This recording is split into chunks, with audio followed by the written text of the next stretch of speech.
أعوذ بالله السميع العليم من الشيطان اللعين الرجيم. بسم الله الرحمن الرحيم. الحمد لله الذي هدانا لهذا وما كنا لنهتدي لولا أن هدانا الله. لقد جاءت رسل ربنا بالحق ثم الصلاة والسلام والتحية والإكرام على سيدنا ومولانا ومولى الثقلين جد الحسن والحسين بالقاسم مصطفى محمد.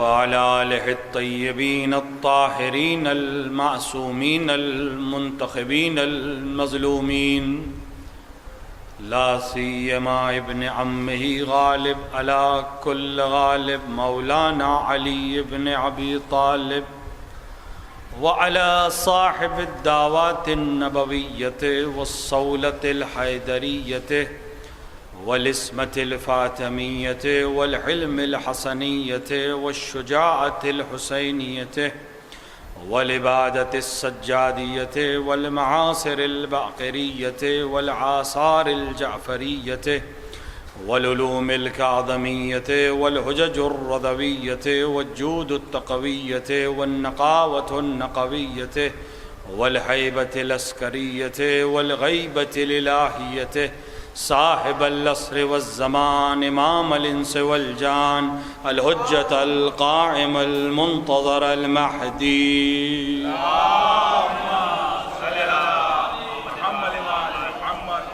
ولعنة الله على أعدائهم أجمعين من يوم ظلمهم إلى لقاء يوم الدين وبعد يوم الدين. أما بعد، فقد قال رسول الله صلى الله عليه وآله: إن لقتل الحسين حرارة في قلوب المؤمنين لا تبرد أبدا. صلوات پر محمد وآلہ.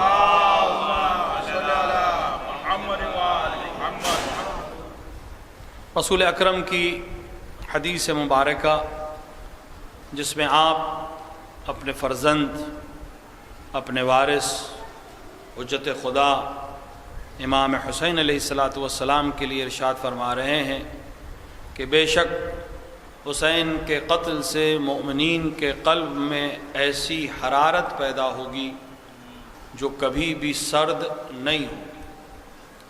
اس حدیث کے ذیل میں کچھ معارضات آپ کے سامنے پچھلی 3 شبوں میں پیش کیے، اور اس میں مقدمتاً ضروری سمجھتے ہوئے اس ماحول کو جس میں ہم زندگی گزار رہے ہیں، اس بات کی طرف ہم نے اشارہ کیا کہ یہ مجالس جو ہمیں خداوند عالم نے ایک امانت کے طور پہ عطا کی ہیں، ایک عظیم نعمت ہیں اور امانت ہیں، اور ہمیں امانت کی حفاظت بھی کرنی ہے اور نعمت کی قدر و قیمت کا بھی خیال رکھنا ہے. لہٰذا وہ 3 گروہ جو مجلس سے وابستہ ہیں، چاہے وہ مجلس کو خطاب کرنے والے ہوں، چاہے وہ مجلس کو بپا کرنے والے ہوں، اور چاہے وہ فرش مجلس کو بچھانے والے ہوں، ان کے کچھ آداب ہیں، ان کے کچھ اصول ہیں، ان کے کچھ احکام ہیں، ان کی کچھ ذمہ داریاں ہیں کہ جس کو ہر ایک کو اپنے لحاظ سے نبھانا ہے، کیونکہ ہر ایک کو اپنے حصے کا جواب اصل وارث کو دینا ہے. حسین ابن علی کے شہادت سے جو حرارت پیدا ہوگی، اس کے لیے شرط یہ ہے کہ وہ دل مومن کا دل ہو. پیغمبر اگر چاہتے تو کہہ سکتے تھے کہ قلوب انسان میں یہ حرارت پیدا ہوگی تو ہر انسان اس میں داخل ہو جاتا، یا قلوب مسلم میں اس سے حرارت پیدا ہوگی، ہر مسلمان اس میں داخل ہو جاتا. لیکن خود پیغمبر نے فرما دیا کہ قلب مومن میں حرارت ہوگی. تو اس میں تو کوئی شک نہیں ہے کہ حسین کے قتل سے حرارت پیدا ہوگی، اور یہ حرارت کبھی سرد بھی نہیں ہوگی. لیکن ہماری اور آپ کی ذمہ داری یہ بنتی ہے کہ اگر ہم چاہتے ہیں کہ یہ حرارت ہمارے دل میں اگر ہے تو باقی رہے، تو ہمارے دل میں ایمان باقی رہنا چاہیے، کیونکہ ایمان کوئی ایسی چیز نہیں ہے کہ ایک بار آ گئی تو جائے گی نہیں، اس کی کوئی گارنٹی نہیں ہے۔ کوئی انسان اگر یہ سوچ رہا ہے کہ وہ مومن ہو گیا، کلمہ پڑھ لیا، وہ بھی پورا کلمہ پڑھ لیا، غدیری کلمہ پڑھ لیا اس نے، تو وہ گارنٹی مل گئی اسے کہ وہ مومن ہے، نہیں، ایسا نہیں ہے، کیونکہ یہ کوئی ایسی چیز نہیں ہے کہ آپ نے ایک بار اختیار کر لی اور اعلان کر دیا تو یہ ہمیشہ ہمیشہ کے لیے ہو گئی۔ ہر آن، ہر لمحہ جو زندگی کا گزر رہا ہے، اس میں ہمیں اپنے ایمان کو بچانا بھی ہے، ثابت بھی کرنا ہے، کیونکہ تاریخ گواہ ہے بہت سے لوگ تاریخ میں گزرے جو ایمان لائے، ایمان کے ساتھ رہے، لیکن وقت اور حالات نے، ہم نے دیکھا کہ ایمان بہت سستے داموں پر بیچ دیا گیا۔ تاریخ اس لیے نہیں ہوتی کہ ہم اس کو پڑھیں اور آگے بڑھ جائیں، یا تاریخ کے بعض کرداروں کو ہم لعن کریں اور آگے بڑھ جائیں، یا بعض کرداروں کی تعریف کریں اور آگے بڑھ جائیں، نہیں، تاریخ اصل میں ہوتی ہے عبرت کے لیے۔ قرآن کیوں قصے سنا رہا ہے؟ قرآن قصے کی کتاب تو نہیں تھی، قرآن ہدایت کے لیے آیا ہے، تو یہ قصے جو قرآن میں رکھے اس کا ہدف بھی ہدایت ہی ہے۔ قرآن نے بہترین قصے رکھے، خود کا احسن القصص، بہترین قصہ تمہیں سنا رہا ہوں، جناب یوسف کے قصے کو احسن القصص کا بہترین قصہ۔ لیکن یہ قصہ اس لیے نہیں ہے کہ صرف قصہ سنیے اور آگے بڑھ جائیے، اور قصے کے اندر کی چاشنی کو محسوس کریے اور آگے بڑھ جائیے، یا رات میں اپنے بچوں کو سنا کر سلا دیجئے، نہیں، اس لیے نہیں ہے۔ اس لیے کہ ہر قصے میں عبرت ہے صاحبان عقل کے لیے، صاحبان خرد کے لیے، صاحبان فکر کے لیے۔ تو تاریخ بھی اسی لیے بہت اہم ہے۔ ہمارے علماء، ہمارے ذاکرین جو اتنی تاکید کرتے ہیں تاریخ پڑھنے پر، اور ایک پورا گروہ لگا ہے کہ تاریخ پڑھ کر کیا ہوگا، تاریخ کب تک دہرائیں گے، خیبر پڑھنے کی کیا ضرورت ہے، خندق پڑھنے کی کیا ضرورت ہے، بدر پڑھنے کی کیا ضرورت ہے؟ تو اس لیے ضرورت ہے کہ اس سے یہ پتہ چلے کہ تاریخ میں کس نے کیا کیا، اور ہم ان صاحبان کردار سے عبرت لیں جو لائق مذمت ہیں، ان کی مذمت کر کے اپنے نفس کو آمادہ کریں کہ ویسے نہ بنے، اور جو لائق مدح اور صلوات و سلام ہیں اپنے نفس کو آمادہ کریں کہ ویسے بننے کی کوشش کریں۔ یہ اصل ہدف ہے تاریخ پڑھنے کا۔ ہم جو تاریخ ممبروں سے بیان کر رہے ہیں، یا علماء بیان کر رہے ہیں، یا کتابوں میں لکھ رہے ہیں، یہ صرف اس لیے نہیں ہے کہ آپ کو ماسٹرز کرنا ہے یا بیچلرز کی ڈگری لینی ہے تاریخ میں، اس لیے ہے کہ ہم عبرت حاصل کریں، کیونکہ تاریخ نے بہت سے کردار دیکھے جنہوں نے دعویٰ کیا کہ وہ ایمان لائے، اور ظاہری طور پر وہ ایمان لے کر آئے، پیغمبر کے ہاتھ پر ایمان لے کر آئے، پیغمبر کے ساتھ میدان جہاد تک بھی گئے، لیکن پھر ہم نے دیکھا کہ دشمنوں کی تلوار کی کھنکار کو دیکھ کر ایک بار پیغمبر کو چھوڑ کر چلے گئے، اور پیغمبر کے پکارنے کے باوجود نہیں لوٹے، اور جو نہیں گیا تھا، دیکھیے ہمارے لیے واضح نہیں ہو پاتا مسئلہ کیا ہوا، چلے جانے سے مسئلہ کیا ہوا۔ جو نہیں گیا تھا، جب اس سے پیغمبر نے پوچھا کہ یا علی جب سب چلے گئے تو آپ کیوں نہیں گئے، تو امیر المؤمنین نے سند کے ساتھ جواب دیا کہ یا رسول اللہ، کیا ایمان کا اعلان کے بعد بھی کفر اختیار کیا جا سکتا ہے؟ یعنی ایمان کا اعلان کافی نہیں ہے، اس پر باقی رہنا ضروری ہے عمل کے ذریعے سے۔ تو ایمان ایسا نہیں کہ آپ نے ایک سند دے دی، آدھار کارڈ کے اندر اور پاسپورٹ فارم کے میں لکھ دیا ریلیجن اسلام، آپ مسلمان مومن، نہیں، یہ سرکاری دستاویز کے لیے کافی ہے، خدا کی بارگاہ میں کافی نہیں ہے۔ خدا کی بارگاہ میں ہر آن ثبوت دینا ہے کہ میں مومن ہوں۔ مؤذن نے اذان دی صبح کی اور آپ نے کروٹ بدلنا شروع کی، یہ جنگ شروع ہو گئی۔ آپ مسجد جاتے ہیں، مسجد میں جہاں امام جماعت کھڑا ہوتا ہے اس کو کیا کہتے ہیں؟ محراب۔ محراب کیوں کہتے ہیں اسے؟ محراب حرب سے بنا ہے، حرب یعنی جنگ، محراب یعنی جنگ کی جگہ۔ تو مسجد ہے، اس میں اس جگہ کو محراب کیوں کہتے ہیں؟ یہ جنگ زیادہ بڑی جنگ ہے، کیونکہ میدان جنگ میں جب جنگ ہوتی ہے، جب تلوار سے جنگ ہوتی ہے، ہتھیاروں سے جنگ ہوتی ہے، اسلحے سے جنگ ہوتی ہے، تو کبھی ہے کبھی نہیں ہے، اور وہ جنگ جسمانی ہے، کوئی کسی کو قتل کرے گا، کوئی کسی کو مجروح کرے گا، بعد میں ختم ہو جائے گی بات۔ لیکن یہ جنگ جو نفس کے ساتھ ہوتی ہے، مؤذن نے کہا اللہ اکبر، رات میں تھکے ہیں، 1 بجے سوئے ہیں، 2 بجے سوئے ہیں، 4 بجے صبح مؤذن کہہ رہا ہے اللہ اکبر، حکم خدا کہہ رہا ہے اٹھ کر نماز پڑھو، نفس کہہ رہا ہے سوئے رہو، جنگ شروع ہو گئی۔ یہ جنگ صرف آپ کے نفس کی جنگ نہیں ہے، یہ کفر اور ایمان کی جنگ ہے۔ جو کل آپ نے دعوے ایمانی کیا تھا، صبح دوبارہ وہ ثبوت دینا ہے کہ ابھی مومن باقی ہو کہ نہیں ہو۔ اگر نفس کو ہرا دیا، 2 رکعت کھڑے ہو کر پڑھ لی، تو تم نے ثابت کر دیا مومن ہو، تم اس کو ہرا سکتے ہو، لہذا ثبوت دے دیا۔ اور ایسا نہیں کہ صبح ثبوت دے دیا تو بات ختم ہو گئی۔ اور یہ بات صرف نماز تک نہیں ہے، ہر عمل میں ہے۔ دکان کھولی، کوئی گاہک آیا، سامان تولتے وقت 1 گرام بھی، 1 گرام میں نے زیادہ کہہ دیا ہے، قرآن نے مثقال ذرۃ کہا ہے، اور قرآن کی عظمت دیکھیں کس وقت مثقال ذرۃ کہا ہے۔ آج ہمارے پاس جو اسکیلز ہیں، جو ترازویں ہیں، وہ بھی ہر ایک کو میسر نہیں ہے کہ وہ ذرے کا وزن آپ کو بتا دے۔ بہت ہلکی چیز اگر رکھی ہو، ترازو جو عام ترازو ہیں، تو وہ بتا نہیں پائے گا کہ اس پہ وزن کتنا ہے۔ قرآن کہہ رہا مثقال ذرۃ، ذرہ کسے کہتے ہیں؟ اپنے جوانوں کے لیے میں آپ اندھیرا کر دیں اس کمرے میں، کسی کمرے میں، اس ہال میں اندھیرا کر دیجئے، اور کہیں ہلکا سا ایک گوشہ کھولیے جہاں سے تھوڑی سی روشنی آئے، تو آپ کو اس روشنی کے دائرے میں بہت سے ہزاروں چیزیں ہوا میں منتشر نظر آئیں گی۔ وہ ہر وقت تھیں، آپ کو دکھ نہیں رہی تھی، کیونکہ اتنی روشنی تھی کہ وہ دکھ نہیں رہی تھی۔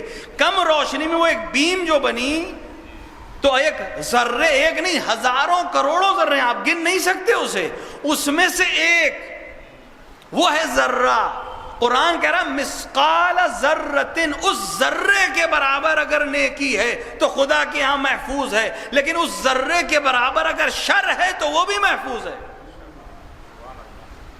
جہاں اس طرح حساب ہونا ہو، وہاں 2 گرام کم کر دیا، 4 گرام بڑھا دیا، اس کو بیچارے کو کیا معلوم۔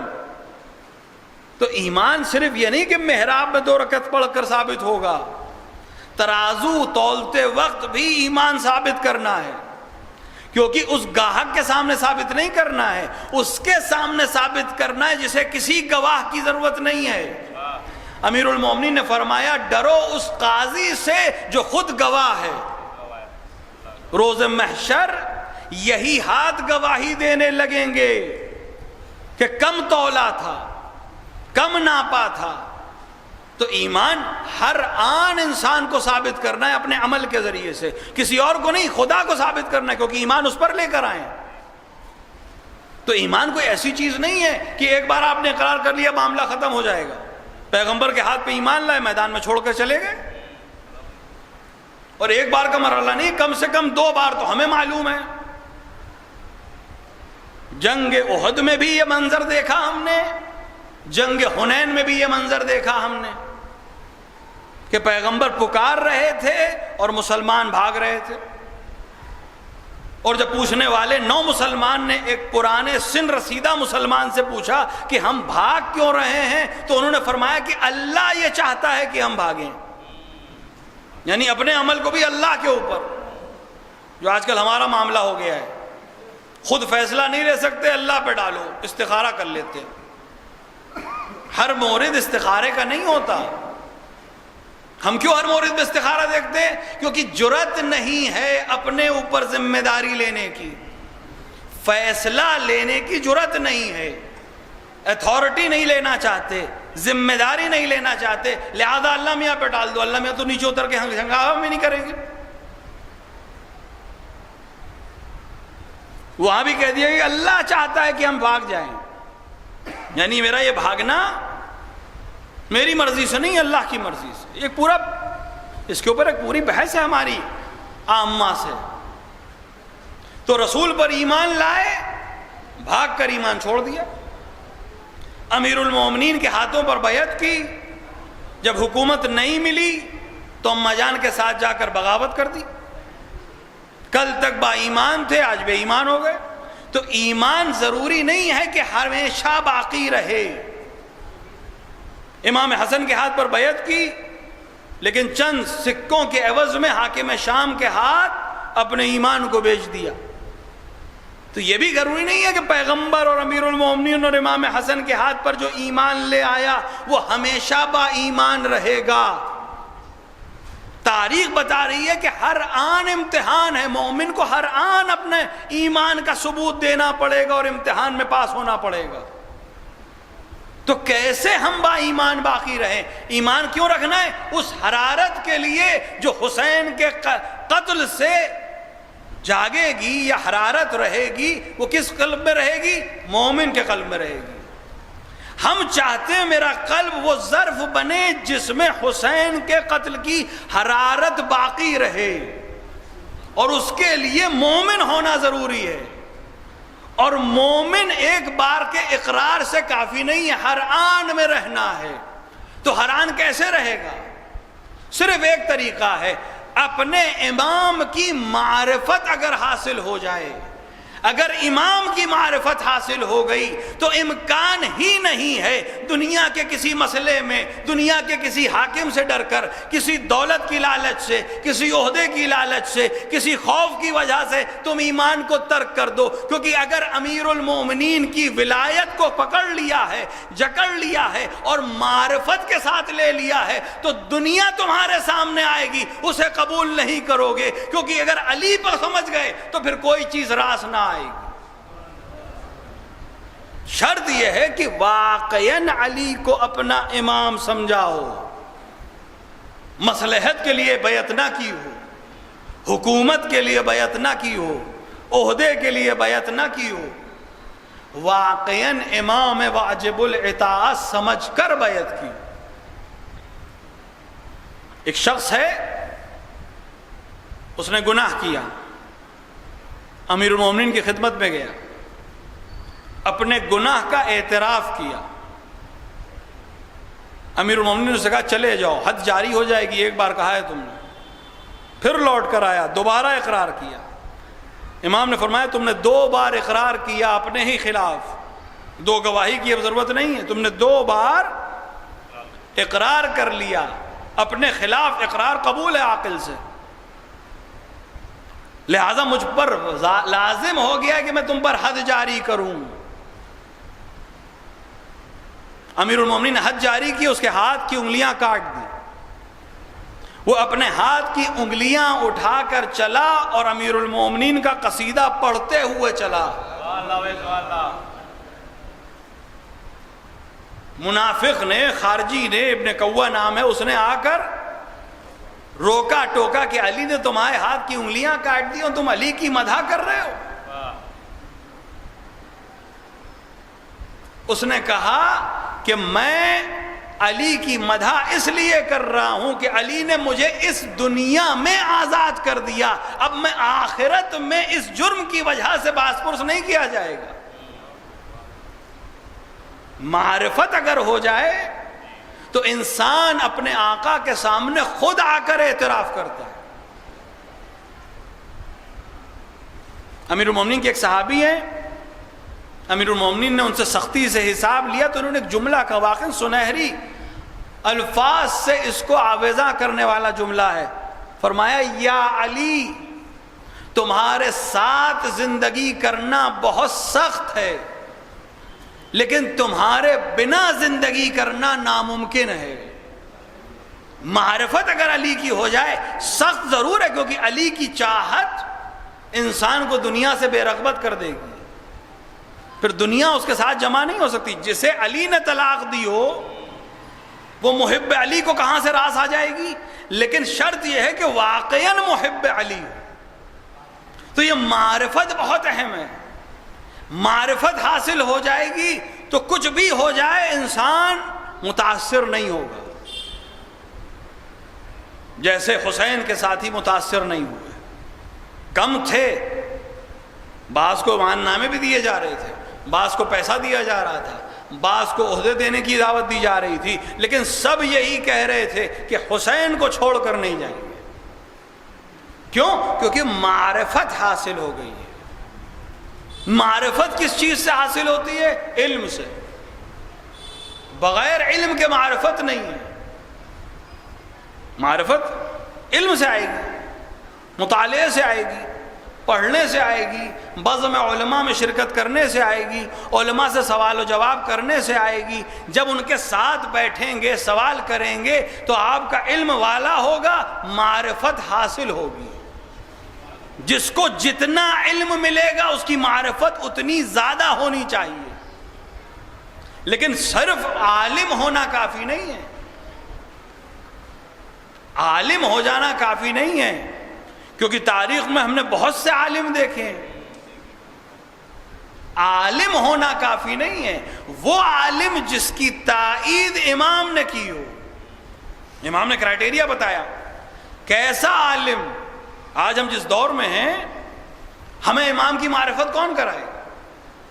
ہمیں کیسے پتہ چلے؟ خصوصاً ہم لوگ جن کو وہ زبان نہیں معلوم جو ائمہ کی زبان ہے، وہ زبان نہیں معلوم جو قرآن کی زبان ہے، ہم کیسے معلوم کریں گے؟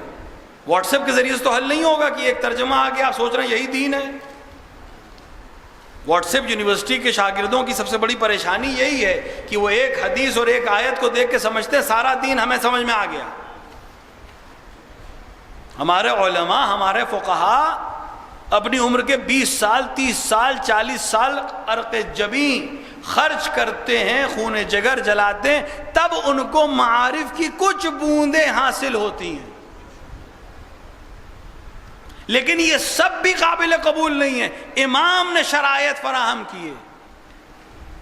امام نے فرمایا ایک ایسا عالم جو ساعنن لنفسہ، اپنے نفس کے اوپر غلبہ رکھتا ہو، عالم ہو نفس کا اسیر نہ ہو، کیونکہ اگر عالم ہے اور نفس کا اسیر ہے تو شریح کی طرح حسین کے قتل کا فتویٰ بھی دے سکتا ہے۔ آج ہی کی تاریخ 4 محرم سن 60 ہجری کو شریح نے اور 40 مفتیوں نے کوفے میں حسین کے قتل کے جواز کا فتویٰ دیا تھا۔ یہ عالم تھے، سب پڑھے لکھے تھے، علم کو جانتے تھے، لیکن چونکہ نفس کے پر قابو نہیں تھا، نفس ان کو قابو کر رہا تھا، لہذا چند سکوں میں اس رسول کی شریعت کے عالم تھے اور اسی کے نواسے کو قتل کا فتویٰ دے رہے تھے۔ تو نفس کا اسیر نہ ہو، مخالفاً لہوا، ہوا اور ہوس کا پجاری نہ ہو، ورنہ چند سکوں کے لیے، چند لذتوں کے لیے دین کو بیچ دے گا۔ اور عالم کے دین بیچنے کا نقصان ایک کو نہیں ہوتا، قوم کو ہوتا ہے،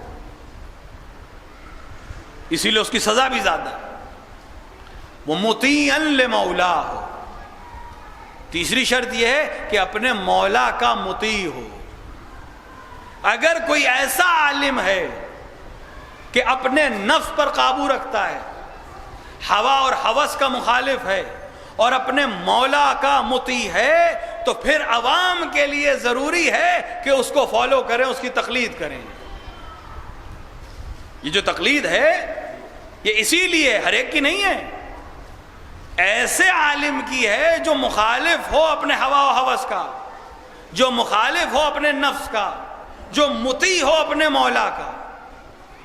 اور اس کے بعد امام نے ایک اور چیز کہہ دی جو بہت اہم ہے. امام نے فرمایا ایسے نہیں ہوں گے مگر بعض شیعہ علماء.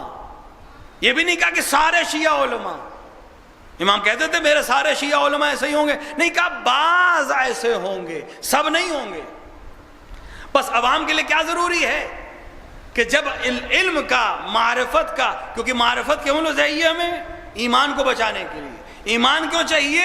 تاکہ حسین کے قتل کی حرارت اس دل میں باقی رہے. ہمیں اس لیے چاہیے.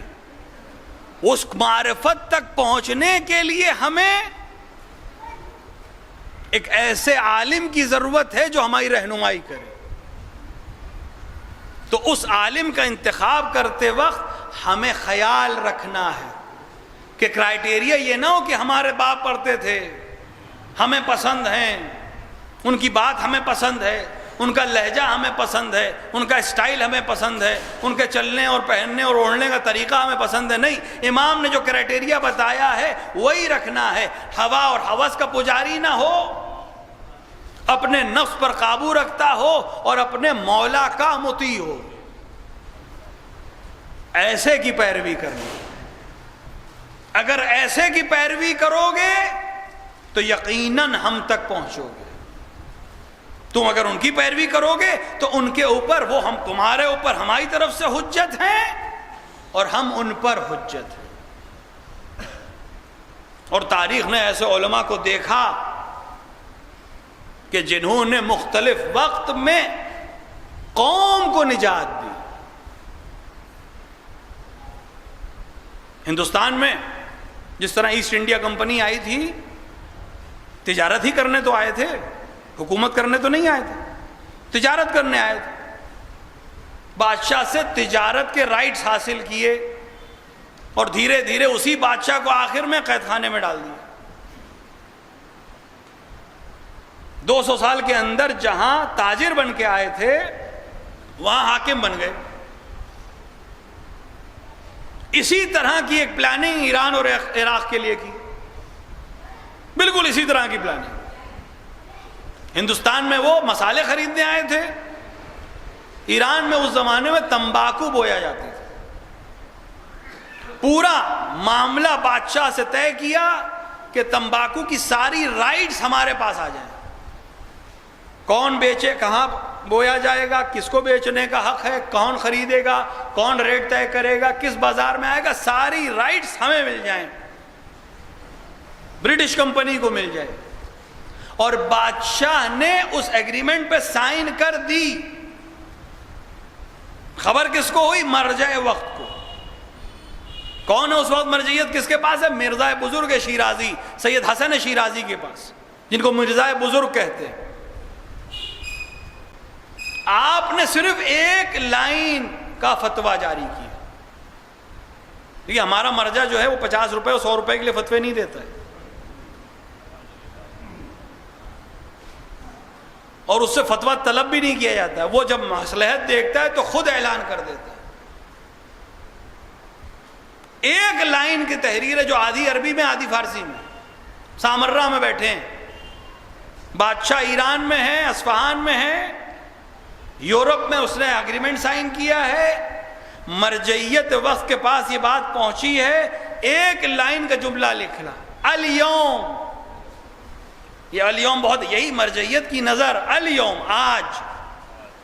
10 سال بعد کا مطلب نہیں ہے ہمیں، 20 سال بعد مجھ سے مطلب نہیں ہے، 30 سال بعد، 50 سال بعد سے مطلب نہیں. اس وقت کی مرجعیت فیصلہ کرے گی. الیوم، آج. آج اس ماحول میں استفادے توتون و تمباکو، یہ فارسی جملہ ہے، در حکم محاربہ با امام زمان است. کسی بھی قسم کی تمباکو کا خریدنا، بیچنا، اگانا، پینا، استعمال کرنا آج امام زمانہ سے جنگ کے مترادف ہے. یہ جملہ لکھا. اثر کیا ہوا اس کا؟ پورے ایران اور عراق میں تمباکو کا ایک ایک کھیت جلا دیا گیا. کیوں؟ کیونکہ حجت خدا نے کہا تھا اگر ایسا فقیہ ہو تو وہ تم پر حجت ہے جیسے میں ان پر حجت ہوں.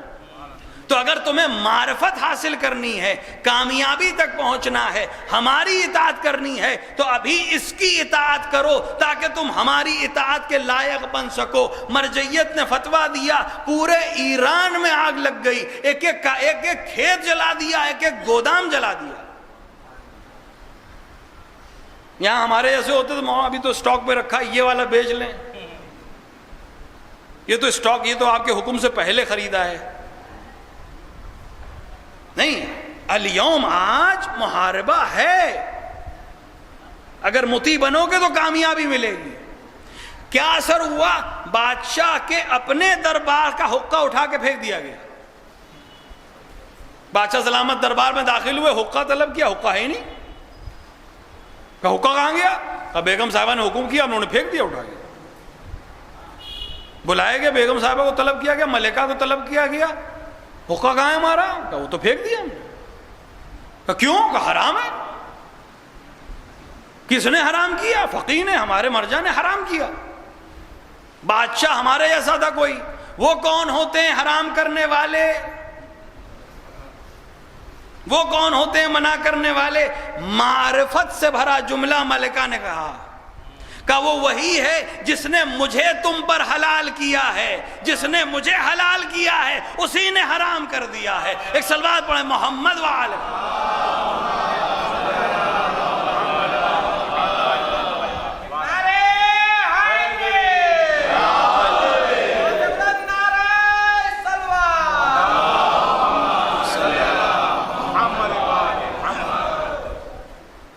تم پوچھ رہے ہو کہ وہ کون ہوتے ہیں؟ اس کا ایک صیغہ مجھے تم پہ حلال کر سکتا ہے، اس کا دوسرا صیغہ مجھے تم پہ حرام کر سکتا ہے۔ جو حلال کر سکتا ہے وہی حرام بھی کر سکتا ہے۔ اس ایک فتوے نے ایران اور عراق کو بچا لیا۔ جو حال، ورنہ جو حال ہندوستان کا وہ پاکستان، یعنی اس پاکستان تو تھا ہی نہیں، ہندوستان،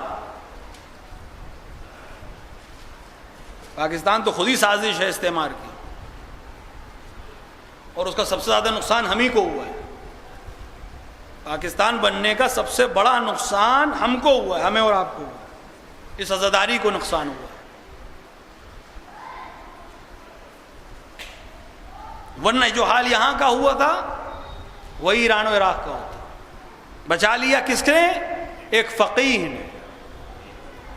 اگر قوم فقیہ جو ہے مطیع مولا ہو، مخالفاً لنفس ہو، مخالفاً لہوا ہو، مطیع مولا ہو، اور عوام اپنے فقیہ کی بات کو تسلیم کرے، تو وہ فقیہ بھی کامیاب ہے، وہ عوام بھی کامیاب ہے۔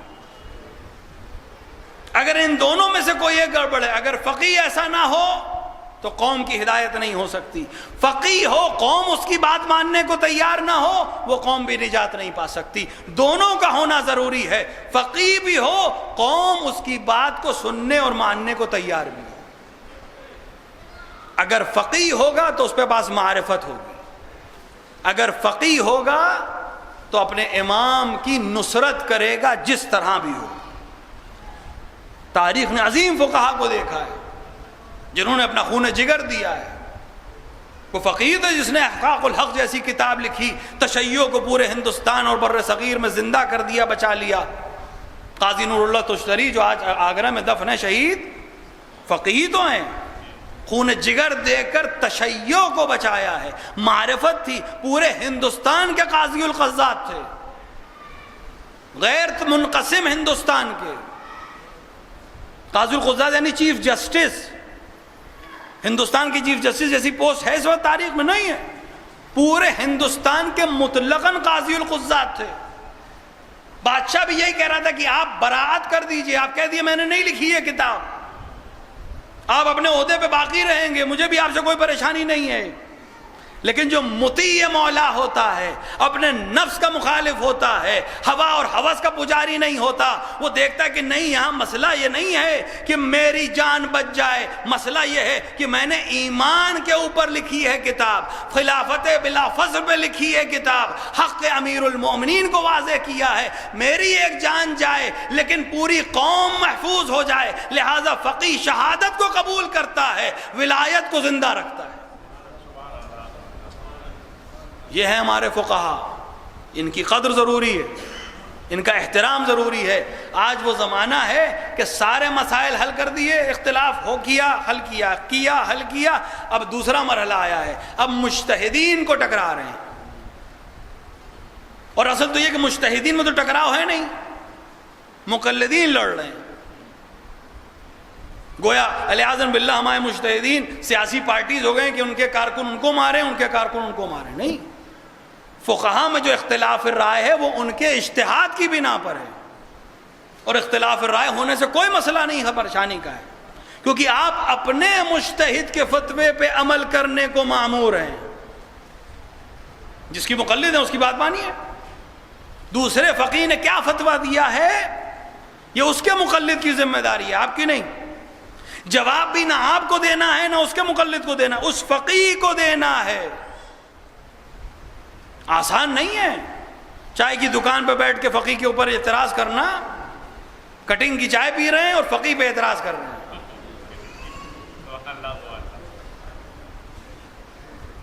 آپ سمجھے فقیہ کتنی اہمیت ہے؟ رسالہ توضیح المسائل کھولیے، پہلے صفحے پہ ایک جملہ لکھتا ہے فقیہ کہ انشاءاللہ اس کتاب پر عمل کرنے والا بریء الذمہ ہے، اور اس کے بعد اپنے نام کی اور مہر لگاتا ہے۔ کتنی بڑی ذمہ داری لے رہا ہے، نماز آپ پڑھ رہے ہیں، روزہ آپ رکھ رہے ہیں، حج آپ کر رہے ہیں، زکوٰۃ آپ دے رہے ہیں، خمس آپ دے رہے ہیں، صحیح اور غلط کا ذمہ دار وہ ہے کیونکہ فتویٰ اس نے دیا ہے۔ آپ کے عمل کی ذمہ داری کون ہے جو آج دوسرے کے عمل کی ذمہ داری لے، وہ بھی عبادت خدا کے سامنے۔ یہ جرأت فقیہ کے پاس کب آتی ہے؟ جب وہ مطیع مولا ہوتا ہے، جس مولا نے مجھے یہ اجازت دی ہے اسی مولا کی اجازت سے یہ مہر لگا رہا۔ یہ تو طے کہ تقلید کسی ایک کی کریں گے، آپ دو کی تو تقلید نہیں ہو سکتی، ایک کی ہوگی، لیکن اس سازش سے ہوشیار رہیے۔ ایک کی تقلید کرنے کا یہ مطلب نہیں ہے کہ آپ دوسرے کی توہین کر سکتے ہیں۔ بھئی شہر میں 1000 ڈاکٹر ہیں، آپ سب کے پاس تو نہیں جائیں گے، کسی ایک کے پاس جائیں گے، ایک سے علاج کرائیں گے، لیکن اس کا یہ مطلب نہیں ہے کہ باقی شہر میں ڈاکٹر ہی نہیں ہیں، یا ان کے ہاتھ میں شفا نہیں ہے، یا وہ نسخہ رکھنے کا اہل نہیں ہے۔ نہیں، آپ کو یہ ڈاکٹر سوٹ کرتا ہے آپ اس کے پاس جاتے ہیں، ان کو وہ ڈاکٹر سوٹ کرتا ہے وہ اس کے پاس جاتے ہیں۔ آپ کو اس ڈاکٹر کو نااہل کہنے کا حق نہیں ہے، ان کو آپ کے ڈاکٹر کو نااہل کہنے کا حق نہیں ہے۔ تو ایک عام MBBS MD ڈاکٹر کو جب آپ کو حق نہیں ہے نااہل کہنے کا، تو 50 کتابوں میں اور 50 مختلف علوم میں ڈاکٹریٹ کرنے والے مجتہد پر اعتراض کرنے کا حق ہمیں کہاں سے مل جائے گا؟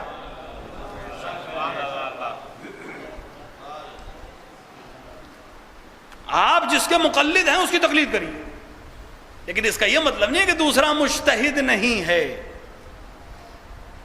اس کا بھی احترام کریے، کیونکہ وہ بھی اجتہاد کر رہا ہے، اپنے مولا کی ہی خدمت کر رہا ہے۔ کتنا اہم ہے یہ فقیہ، اور یہ وہ فقیہ ہیں جنہیں ہم اور آپ فقیہ کہتے ہیں، اور اگر کسی کو حسین فقیہ کہہ دیں، اگر ہمارا فقیہ اتنی حجت رکھتا ہے، اتنا کمانڈ رکھتا ہے، اتنی جرأت رکھتا ہے، اس طرح صاحب ایمان ہے، تو جسے حسین فقیہ کہیں۔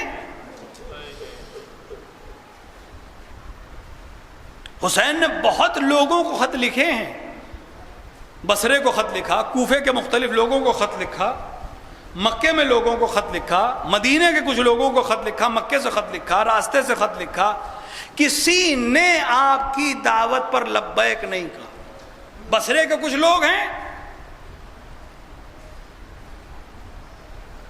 اور ایک وہ ہے جسے حسین نے خاص خط لکھا. مختلف کتابوں میں یہ خط موجود ہے، بڑے منابع میں تو نہیں ہے لیکن معالی سبتین وغیرہ میں ہے. ایک اور مسئلہ بھی آ گئی، یہ بات تو میں اشارہ کرتے چلوں. دیکھیں، پیغام اگر آپ اچھا دینا چاہتے ہیں ضرور دیجیے، لیکن خیال رکھیے کہ پیغام دیتے وقت خود سے کوئی غلطی نہ کر دیں. آج کل مثلا سوشل میڈیا کا زمانہ ہے، ہر ایک اپنے حساب سے اچھی سے اچھی ریل بن جائے، اس میں بھی ہدف یہ ہے کہ لائک زیادہ مل جائیں، شیئر زیادہ مل جائیں، ویو زیادہ مل جائیں، اور اس کو اچھا سے اچھا کرنے میں جو چاہیں کریں. تو اب سرکولیٹ ہو رہا ہے خط، حسین کا خط حبیب بن مظاہر کے نام. تو تاریخ میں موجود ہے خط، وہی لکھیے جو میرے مولا نے لکھا ہے. اپنے دل سے تحریر نہ بنائیے، کیونکہ اگر وہ تحریر آپ نے ایسے ہی بنائی کوئی بات نہیں، لیکن اگر آپ نے منسوب کر دیا کہ یہ حسین کی تحریر ہے اور وہ حسین کی تحریر نہیں ہوئی، تو وہ جھوٹ کی نسبت ہوئی امام کی طرف، ولو کتنی اچھی بات کیوں نہ ہو. رمضان میں ہو تو روزہ چلا جائے گا. تو اتنا ہی لکھیے جتنا مولا نے لکھا. باقی اگر آپ لکھنا چاہتے ہیں زبان حال میں لکھیے، اس کی علماء نے اجازت دی ہے، لیکن اس کو امام حسین سے منسوب نہ کریے. حسین کی تحریر موجود ہے، من حسین ابن علی ابن ابی طالب الى رجل الفقی حبیب ابن مظاہر الاسدی. حسین ابن علی ابن ابی طالب کی طرف سے رجل فقی حبیب ابن مظاہر اسدی کو 2 لائنیں لکھی ہیں اس میں مولانا. اے حبیب، تمہیں رسول سے ہماری قرابت اور نسبت کا بہترین علم ہے، اور اے حبیب تم جوان مرد ہو اور آزاد ہو، ہماری نصرت میں اپنے آپ کو روکنا نہیں. جب پہلی عبارت میں فقیہ لکھ چکے ہیں تو اس سے زیادہ لکھنے کی ضرورت بھی نہیں تھی. اگر وہ فقیہ ہے تو اسے معلوم ہے کہ حسین کو اس وقت کس چیز کی ضرورت ہے. اس میں تاریخ کو اختلاف ہے کہ حبیب بن مظاہر کب پہنچے ہیں کربلا، لیکن بعض منابع میں ہے کہ 6 تاریخ کے آس پاس، کیونکہ 6 تاریخ کو بعض کتابوں میں ملتا ہے کہ حبیب بن مظاہر نے بنی اسد کو جمع کیا، جو نینوا اور قادریہ میں یعنی کربلا سے نزدیک رہ رہے تھے، جن سے امام حسین نے زمین خریدی تھی. یہ بنی اسد ہے، حبیب بن مظاہر بھی بنی اسد سے تعلق رکھتے ہیں.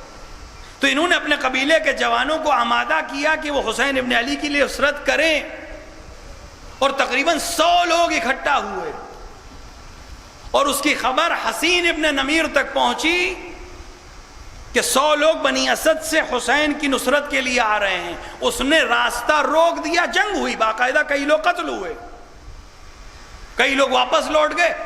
حبیب کسی طرح اپنے آپ کو امام حسین تک لے آئے. تو صرف خود کو نہیں لائے، کوشش کی کہ زیادہ لوگ لے کر. حسین نے کہا تھا کسی طرح میری نصرت میں دریغ نہ کرنا. حبیب نے ساری کوششیں کری. آپ علماء و ذاکرین سے سنتے رہتے ہیں 2 تاریخ کو حسین پہنچے تھے کربلا، اور 2 ہی تاریخ سے حسین پر ناکہ بندی شروع ہو گئی تھی. آج 4 تاریخ گزر گئی محرم کی، یعنی شمر اپنے 4000 کے لشکر کے ساتھ کربلا میں آیا ہے، اور آتے ہی اس نے بسر سعد سے یہ کہا کہ حسین پر سختی کرو، اور اگر نہیں کر سکتے ہو تو یہ ریاست میرے حوالے کرو. ورنہ اب تک حسین اور ابن سعد میں کئی دفعہ گفتگو ہو چکی تھی. یہی وہ شقی ہے جس نے آتے ہی کہا کہ حسین کے خیمے دریا کے کنارے کیسے ہیں، دور کرو.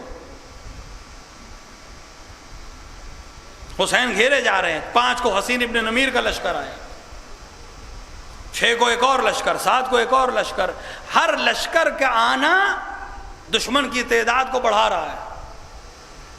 بعض منابع میں ہے کہ ایسے موقع پر ایک بار شہزادی نے اپنے بھائی سے پوچھا کہ بھیا سارا زمانہ آپ کے خلاف اکٹھا ہو رہا ہے، کوئی آپ کا چاہنے والا نہیں؟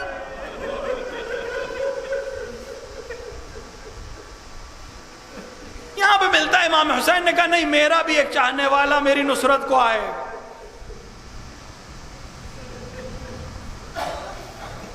دور سے گرد اٹھتی دکھائی دی، ایک سوار آتا دکھائی دیا۔ جناب زینب سے امام حسین نے کہا یہ گرد جو اٹھ رہی ہے یہ میرے ساتھی کی ہے، میرے دوست کی ہے، میرے ناصر کی ہے۔ تاریخ میں ملتا ہے شہزادی کو خبر ہوئی کہ حبیب ابن مظاہر اسدی تشریف لائے ہیں، اپنی کنیز سے کہا، یا بعض روایت میں کہ امام حسین سے کہا کہ حبیب سے میرا بھی سلام کہہ دیجئے۔ اجرکم اللہ، اجرکم اللہ۔ حبیب آئے، تکبیر کی آوازیں بلند ہوئی، لوگوں سے معانقہ کرنا شروع کیا، حسین کی خدمت میں آئے، عرضداشت کی، مولا جتنی جلدی آ سکتا تھا آنے کی کوشش کی، بنی اسد کے سواروں کو لے کے آنا چاہتا تھا، راستہ روک دیا گیا، میں اس طرح سے نصرت کے لیے نہیں آ سکا جیسے آنا چاہتا تھا، لیکن خود اپنی سواری کے ساتھ آپ کی خدمت میں حاضر ہوں۔ ابھی یہ گفتگو ہو رہی تھی کہ آ کر کسی نے آواز دی، ظاہراً فضہ نے کہا حبیب تم کو مبارک ہو، زینب بنت علی نے تمہیں سلام کہا ہے۔ روایت ملتی ہے حبیب ایک بار امامہ زمین پر پھینک کر کہنے لگے اللہ اللہ، آل محمد پر وہ وقت آ گیا کہ شہزادیاں غلام زادوں کو سلام کہے۔ اجرکم اللہ، اجرکم اللہ۔ ہاں حبیب ابن مظاہر اسدی تمام کوششیں کر رہے ہیں کسی طرح یہ جنگ ٹل جائے، کسی طرح حسین کی گردن خنجر کی دھار سے محفوظ ہو جائے۔ 8 کو بھی گفتگو کی ہے، 9 کو بھی گفتگو کی ہے، صبح عاشور بھی گفتگو کرنے کی کوشش کی ہے، لیکن کوئی اثر نہیں ہے، کسی موعظے کا اثر نہیں ہے۔ جنگ شروع ہو گئی، حسین کے انصار ایک ایک کر کے قربانی دینے لگے، یہاں تک کہ ظہر کا وقت آ گیا۔ بعض روایات میں ہے کہ شب عاشور جن لوگوں نے تقریر کی ہے ان میں ایک تقریر حبیب ابن مظاہر اسدی کی ہے، ایک تقریر تو حسین کے خیمے میں کی ہے، اور ایک تقریر اصحاب کے مجمع میں کی ہے۔ اپنے خیمے میں اصحاب کو جمع کیا اور ایک جملہ کہا، دیکھو ہم انصار حسین ابن علی ہیں، حسین علی کے بیٹے ہیں، حسین زہرا کے بیٹے ہیں، حسین نواسہ رسول ہے، حسین حجت خدا ہیں، ہمارے اور تمہارے امام ہیں، حسین کے ساتھ بنی ہاشم ہیں، ہم بنی ہاشم سے گفتگو نہیں کر رہے ہیں، ہم تم سے گفتگو کر رہے ہیں۔ ایسا نہ ہو تم میں سے کوئی ایک باقی رہے اور بنی ہاشم کے کسی فرد پر آنچ آ جائے۔ اللہ اللہ، انصار حسین ابن علی، تاریخ گواہ ہے جب تک انصار میں سے کوئی ایک زندہ تھا بنی ہاشم پہ آنچ نہیں آنے دی، بنی ہاشم کے کسی فرد کو میدان میں جانے کی اجازت نہیں دی۔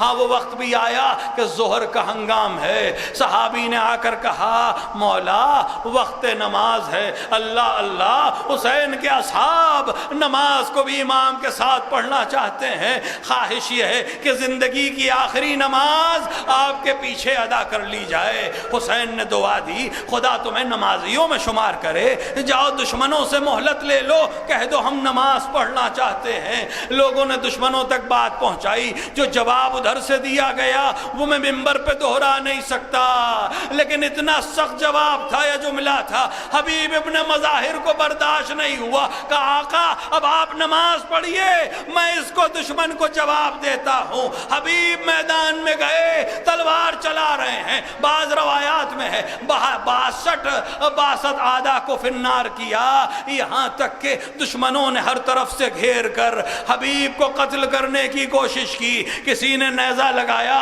کسی نے تبر لگائی، کسی نے نیزے کا وار کیا، کسی نے تیروں سے چھلنی کیا۔ اب حبیب زمین کربلا پر گرے، ایک بار اپنے آقا کو آواز دی، اے آقا، اے فرزند علی، غلام کی خبر لیجئے۔